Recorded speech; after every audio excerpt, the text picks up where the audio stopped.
ವಯನಾಡ್ ಸಂಸದೆ ಪ್ರಿಯಾಂಕಾ ಗಾಂಧಿ ಎಲ್ಲಿದ್ದಾರೆ? ಅವರನ್ನ 4 ಲಕ್ಷ ಮತಗಳ ಭಾರೀ ಅಂತರದಿಂದ ಗೆಲ್ಲಿಸಿದ ಕ್ಷೇತ್ರದ ಮತದಾರ ಮಂಗಳೂರಿನಲ್ಲಿ ಮತಾಂತರ ಗುಂಪಿನಿಂದ ಅಮಾನುಷವಾಗಿ ಕೊಲೆಯಾಗಿದ್ದಾರೆ. ವಯನಾಡ್ನ ಅಮಾಯಕ ಮಾನಸಿಕ ಅಸ್ವಸ್ಥ ಅಶ್ರಫ್ನನ್ನ ಮಂಗಳೂರಿನ ಹಿಂದುತ್ವವಾದಿಗಳ ಗುಂಪು ಒಟ್ಟು ಸೇರಿ ಭಯಾನಕವಾಗಿ ಥಳಿಸಿ ಕೊಂದೇ ಹಾಕಿದೆ. ಬೇಡ ಬೇಡ ಅಂತ ಸ್ಥಳೀಯರು ಗೋಗರದ್ರೂ ಕೇಳದೆ ಹೊಡೆದು ಕೊಂದಿದ್ದಾರೆ. ಈ ಅಮಾನುಷ ಕೃತ್ಯವನ್ನ ಅಲ್ಲಿಂದಲ್ಲಿಗೆ ಮುಗಿಸೋಕೆ ಮಂಗಳೂರು ಪೊಲೀಸರು ತಮ್ಮಿಂದಾಗುವ ಎಲ್ಲಾ ಪ್ರಯತ್ನವನ್ನೂ ಮಾಡಿದ್ದಾರೆ. ಯಾವುದೋ ಅಪಘಾತದಿಂದಲೋ ಕುಡಿತದಿಂದಲೋ ಇನ್ನೇನೋ ಆಗಿ ಅಸಹಜ ಸಾವು ಸಂಭವಿಸಿದೆ, ಮೈಮೇಲೆ ತರಚಿದ ಗಾಯಗಳಿವೆ ಅನ್ನುವಂತೆ ಬಿಂಬಿಸಿ ಪ್ರಕರಣವನ್ನ ಸಮಾಧಿ ಮಾಡೋಕೆ ಮುಂದಾಗಿದ್ದಾರೆ. ಮಾಧ್ಯಮಗಳ ನಿರಂತರ ಪ್ರಯತ್ನ, ಸಾಮಾಜಿಕ ರಾಜಕೀಯ ಮುಖಂಡರ ಸಕಾಲಿಕ ಮಧ್ಯ ಪ್ರವೇಶದಿಂದ ಅಶ್ರಫ್ ಭಯಾನಕವಾಗಿ ಕೊಲೆಯಾಗಿರೋದು ಎಲ್ರಿಗೂ ಗೊತ್ತಾಗಿದೆ. 30 ಮಂದಿ ಸೇರಿ ಹಲ್ಲೆ ನಡೆಸಿ ಸಾಯೋವರೆಗೂ ಹೊಡೆದು ಕೊಂದಿದ್ದಾರೆ ಅನ್ನೋ ಭೀಕರ ಮಾಹಿತಿ ಹೊರಬಿದ್ದಿದೆ. ಪೊಲೀಸರ ನಿಷ್ಕ್ರಿಯತೆ ಹಾಗೂ ಪ್ರಕರಣವನ್ನ ಮುಗಿಸಿ ಹಾಕುವ ಹುನ್ನಾರ ಎಲ್ಲರ ಎದುರು ಬಯಲಾಗಿದೆ. ಇಷ್ಟೆಲ್ಲ ಆಗಿರುವಾಗ ಆ ಅಮಾಯಕ ಮಾನಸಿಕ ಅಸ್ವಸ್ಥ ಪಾಕಿಸ್ತಾನ ಜಿಂದಾಬಾದ್ ಹೇಳಿದ್ದ ಅಂತ ರಾಜ್ಯದ ಗೃಹ ಸಚಿವ ಡಾಕ್ಟರ್ ಜಿ ಪರಮೇಶ್ವರ್ ಹೇಳಿಕೆ ಕೊಟ್ಟು ಮತ್ತಷ್ಟು ರಾಡಿ ಎಬ್ಬಿಸಿದ್ದಾರೆ. ಪ್ರಕರಣದ ತನಿಖೆಯ ಹಾದಿ ತಪ್ಪಿಸೋಕೆ ಕೊಡುಗೆ ನೀಡಿದ್ದಾರೆ. ಅಮಾನುಷವಾಗಿ ಹಲ್ಲೆಗೊಳಗಾಗಿ ಕೊಲೆಯಾದವನು ಮಾನಸಿಕ ಅಸ್ವಸ್ಥ ಅಂತ ಮಾಹಿತಿ ಸಿಗದ ಗೃಹ ಸಚಿವರಿಗೆ ಆತ ಪಾಕಿಸ್ತಾನ ಜಿಂದಾಬಾದ್ ಅಂತ ಹೇಳಿದ ಮಾಹಿತಿ ಮಾತ್ರ ಸಿಕ್ಕಿದ್ದು ಬಹಳ ನಿಗೂಢವಾಗಿದೆ ಅಂತ ಮಂಗಳೂರಿಗರು ಹೇಳ್ತಿದ್ದಾರೆ. I was told, it's just a report, that this individual was shouting Pakistan Zindabad and things like that when there was a cricket match going on.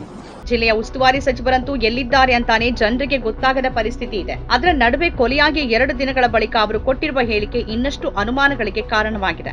ಕೊಲೆಯಾದ ಅಶ್ರಫ್ನನ್ನ ಅವರು ಅನ್ಯ ಸಮುದಾಯದವನು ಅಂತ ಹೇಳಿದ್ದಾರೆ. ದಿನೇಶ್ ಗುಂಡೂರಾವ್ ಅವರಿಗೆ ಅಶ್ರಫ್ ಅನ್ಯಮತೀಯ ಆಗೋದು ಹೇಗೆ ಅಂತ ಮಂಗಳೂರಿನ ಜನ ಕೇಳ್ತಿದ್ದಾರೆ. ಈಗ ಕೊಲೆಯಾದ ಅಶ್ರಫ್ ಮೃತದೇಹವನ್ನ ಅವರ ಕುಟುಂಬದವರು ಬಂದು ವಯನಾಡ್ಗೆ ತೆಗೆದುಕೊಂಡು ಹೋಗಿದ್ದಾರೆ. ವಯನಾಡ್ ಸಂಸದೆ ಪ್ರಿಯಾಂಕಾ ಗಾಂಧಿ ಅವರು ಅಶ್ರಫ್ ಮನೆಗೆ ಭೇಟಿ ಕೊಡ್ತಾರಾ?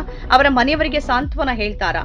ಅಶ್ರಫ್ ಕೊಲೆಗಾರರಿಗೆ ಕಾನೂನು ಪ್ರಕಾರ ಅತ್ಯಂತ ಕಠಿಣ ಶಿಕ್ಷೆ ಆಗಬೇಕು ಅಂತ ಆಗ್ರಹಿಸಿದಾರ. ಕರ್ನಾಟಕದ ಗೃಹ ಮಂತ್ರಿಗಳಿಗೆ ಫೋನ್ ಮಾಡಿ, ನಿಮ್ಮ ರಾಜ್ಯದಲ್ಲಿ ನನ್ನ ಕ್ಷೇತ್ರದ ಮತದಾರನ ಬರ್ಬರ ಕೊಲೆಯಾಗಿದೆ, ಪೊಲೀಸರು 2 ದಿನಗಳ ಕಾಲ ಅದನ್ನ ಸರಿಯಾಗಿ ತನಿಖೆ ಮಾಡದೆ ನಿರ್ಲಕ್ಷಿಸಿದ್ದಾರೆ, ಅದರ ನಡುವೆ ನೀವು ಕೊಲೆಯಾದವನು ಪಾಕಿಸ್ತಾನ ಜಿಂದಾಬಾದ್ ಅಂತ ಹೇಳಿದ್ದಾನೆ ಅಂತ ಹೇಳಿಕೆ ಕೊಟ್ಟಿದ್ದೀರಿ, ಪಾಕಿಸ್ತಾನ ಅಂತ ಹೇಳಿದ ಎಂಬ ಕೊಲೆ ಆರೋಪಿಗಳ ಹೇಳಿಕೆಯನ್ನೇ ನೀವು ಗೃಹ ಸಚಿವರು ಹೇಳಿದ್ರೆ ಹೇಗೆ? ಕೊಲೆ ಆರೋಪಿಗಳ ಹೇಳಿಕೆಯನ್ನ ಯಾರಾದ್ರೂ ಅದೇ ಪ್ರಕರಣದ ಸಾಕ್ಷ್ಯದಂತೆ ಬಳಸ್ಕೊಳ್ತಾರಾ? ಇದೆಲ್ಲ ಏನು ಅಂತ ಸಂಸದೆ ಕಾಂಗ್ರೆಸ್ ನಾಯಕಿ ಪ್ರಿಯಾಂಕಾ ಗಾಂಧಿ ಕರ್ನಾಟಕ ಸರ್ಕಾರವನ್ನ ಪ್ರಶ್ನೆ ಮಾಡ್ತಾರಾ? ಇಷ್ಟೆಲ್ಲ ಆಗಿದ್ರು ಮುಖ್ಯಮಂತ್ರಿಗಳಾಗ್ಲಿ ಉಪಮುಖ್ಯಮಂತ್ರಿಗಳಾಗ್ಲಿ ಒಂದೇ ಒಂದು ಹೇಳಿಕೆ ಕೊಟ್ಟಿಲ್ಲ ಯಾಕೆ ಅಂತ ಪ್ರಿಯಾಂಕಾ ಗಾಂಧಿ ಕೇಳ್ತಾರ. ನಾವು ಬಿಜೆಪಿಗಿಂತ ಭಿನ್ನವಾಗಿರ್ತೀವಿ, ನಮ್ಮ ಸರ್ಕಾರ ಜನಪರವಾಗಿರುತ್ತೆ, ಅದರಡಿ ಎಲ್ಲ ಸಮುದಾಯಗಳಿಗೆ ಸಮಾನತೆ ಇರುತ್ತೆ, ನ್ಯಾಯ ಸಿಗತ್ತೆ, ರಕ್ಷಣೆ ಸಿಗತ್ತೆ, ಕಾನೂನು ಕೈಗೆತ್ತಿಕೊಳ್ಳುವ ಮತಾಂತರನ್ನ ನಾವು ಹೆಡೆಮುರಿ ಕಟ್ತೀವಿ ಅಂತೆಲ್ಲ ಭರವಸೆ ಕೊಟ್ಟು ನಾವು ಅಧಿಕಾರಕ್ಕೆ ಬಂದಿದ್ದೀವಿ. ನಾನು ಅಲ್ಲಿಗೆ ಬಂದು ಸಾಕಷ್ಟು ಭಾಷಣ ಮಾಡಿದ್ದೇನೆ.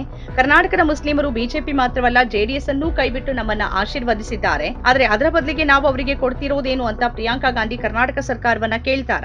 ವಯನಾಡ್ ಕಾಂಗ್ರೆಸ್ನ ಮುಸ್ಲಿಂ ಕಾರ್ಯಕರ್ತರಿಗೆ ಸಿಗಬೇಕಾದ ಎಂಪಿ ಟಿಕೆಟ್ ಅನ್ನ ತಾನು ಪಡೆದು ಅಲ್ಲಿನ ಮುಸ್ಲಿಮರ ಬೆಂಬಲ ಪಡೆದು 4 ಲಕ್ಷಕ್ಕೂ ಹೆಚ್ಚು ಮತಗಳ ಅಂತರದಿಂದ ಗೆದ್ದು ಸಂಸದೆಯಾದ ಪ್ರಿಯಾಂಕಾ ಗಾಂಧಿ ವಕ್ಫ್ ತಿದ್ದುಪಡಿ ಮಸೂದೆ ಸಂಸತ್ನಲ್ಲಿ ಪಾಸ್ ಆಗುವಾಗ ವಿದೇಶದಲ್ಲಿದ್ರು. ಈಗ್ಲಾದ್ರೂ ಅವರು ವಿದೇಶದಿಂದ ಬಂದಿದ್ದಾರ? ವಕ್ಫ್ ಬಗ್ಗೆ ಮಾತಾಡುವ ರಗಲೇನೇ ಬೇಡ ಅಂತ ವಿದೇಶದಲ್ಲೇ ಠೇಕಾಣಿ ಹೂಡಿದ್ದಾರ. ಅವರು ವಾಪಸ್ ಬಂದಿದ್ರೆ ವಯನಾಡ್ಗೆ ಬಂದು ಅಶ್ರಫ್ ಮನೆಗೆ ಭೇಟಿ ಕೊಡಬೇಕು ಹಾಗೂ ಅಶ್ರಫ್ ಕೊಲೆಯಲ್ಲಿ ಭಾಗವಹಿಸಿದ ರೂವಾರಿಯಿಂದ ಹಿಡಿದು ಪ್ರತಿಯೊಬ್ಬ ಆರೋಪಿಗೂ ಕಾನೂನು ಪ್ರಕಾರ ಅತ್ಯಂತ ಗರಿಷ್ಠ ಶಿಕ್ಷೆಯಾಗುವ ಹಾಗೆ ನೋಡ್ಕೊಳ್ಬೇಕು. ಅಷ್ಟೂ ಮಾಡದೇ ಇದ್ರೆ ಪ್ರಿಯಾಂಕಾ ಗಾಂಧಿಯಂತಹ ಪ್ರಭಾವಿ ನಾಯಕಿಯನ್ನ ಗೆಲ್ಸಿದ್ ಯಾಕೆ ಅಂತ ವಯನಾಡ್ ಮತದಾರರು ವ್ಯಥೆಪಡುವ ಸ್ಥಿತಿ ನಿರ್ಮಾಣವಾಗುತ್ತೆ. ನಮ್ಮ ಕಾರ್ಯಕ್ರಮಗಳನ್ನ ನೀವು ನೋಡ್ತಾ ಇದ್ರೆ ನಮ್ಮ ಚಾನೆಲ್ ಅನ್ನ ಸಬ್ಸ್ಕ್ರೈಬ್ ಮಾಡಿ, ಪಕ್ಕದ ಬೆಲ್ ಐಕಾನ್ ಒತ್ತಿ ನಮ್ಮನ್ನ ಬೆಂಬಲಿಸಿ. ಹಾಗೆ ನಮ್ಮ ಕಾರ್ಯಕ್ರಮಗಳನ್ನ ಲೈಕ್ ಮಾಡಿ, ಕಮೆಂಟ್ ಮಾಡಿ, ಅದನ್ನ ಬೇರೆಯವರಿಗೂ ವಾಟ್ಸ್ಆಪ್ ಮೂಲಕ ಶೇರ್ ಮಾಡಿ. ನೀವು ಹೀಗೆ ಮಾಡಿದಾಗ ನಮ್ಮ ಚಾನೆಲ್ ಮತ್ತಷ್ಟು ಜನರಿಗೆ ತಲುಪಲು ನೀವು ನಮ್ಮೊಂದಿಗೆ ಸಹಕರಿಸಿದ ಹಾಗಾಗುತ್ತೆ. ಇದು ನೀವು ಯಾವುದೇ ಖರ್ಚಿಲ್ಲದೆ ಕೆಲವೇ ಸೆಕೆಂಡುಗಳಲ್ಲಿ ನೀಡಬಹುದಾದ ಸಹಕಾರ. ಧನ್ಯವಾದಗಳು.